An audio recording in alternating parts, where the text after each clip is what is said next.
ویډیو کې موږ تاسو سره شیر کوو د ګولډ ټریډ یو بریک ډاون چې په کوم کې موږ CISD نه انټری کړې ده، لیکن په دې ټریډ کې خاصیت دا ده چې موږ بغیر د سټاپ لاس هانټ نه دا کار کړی دی. او د دې ریزن څه د دې ریزن دا دی چې موږ په دې ټریډ کې تاسو ته SMT هم ایکسپلین کړی ده. نو چې کله هم موږ سره SMT شوی نو بیا موږ ته د SL هانټ دومره خاص ضرورت نه راځي. دا هر څه کتل لپاره موږ زو چارټ ته اولرايټ جی څنګه چې تاسو په خپل سکرین باندې ګورئ زموږ سره ته ګولډ چارټ کولاو دی. په دې ځکه موږ دا ګورو چې زما سره یو بیریش فیر ویل ګیپ چې دی هغه انورس شوی دی. په دې ځکه دا دلته زما سره د کینډل چې د دې بیریش فیر ویل ګیپ نمبر کلوزینګ کړی دی نو دا زما سره یو انورژن جوړ شو. اوس د دې نه موږ چې کله هم ټریډ اخلو نو موږ به خپل انټری ماډل یوز کوو چې کوم زموږ سره 3 انټری ماډل سي CISD شو، انورژن شو یا فرست فیر ویل ګیپ شو.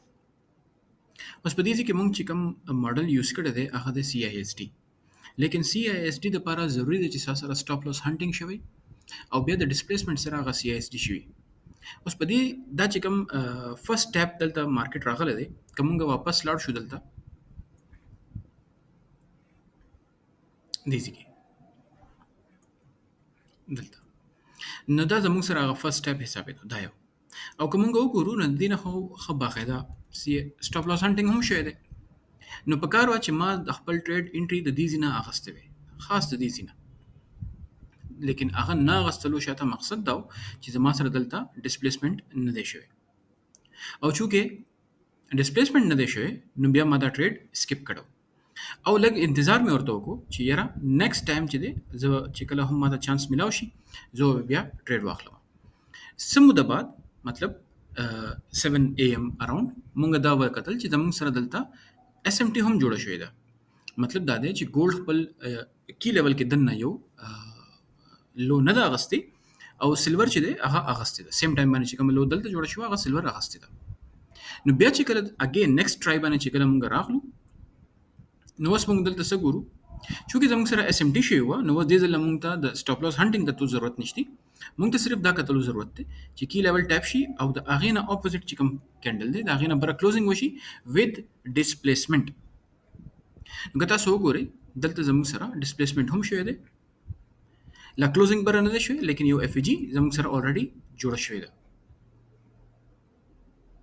دلته دا FG جوړېدو نه بعد مونږ صرف انتظار کوو چې پرایس د دې بلو لاین نه مطلب دا چې کوم کینډل دی د دې نه بر کلوزینګ وکړي او هغه کلوزینګ مونږ ته دلته ملاو شوی دی. اوس که تاسو دلته وګورئ دا کلوزینګ ملاوېدو نه بعد مونږ خپل ټریډ هم د دغه ځینې لګولی دی.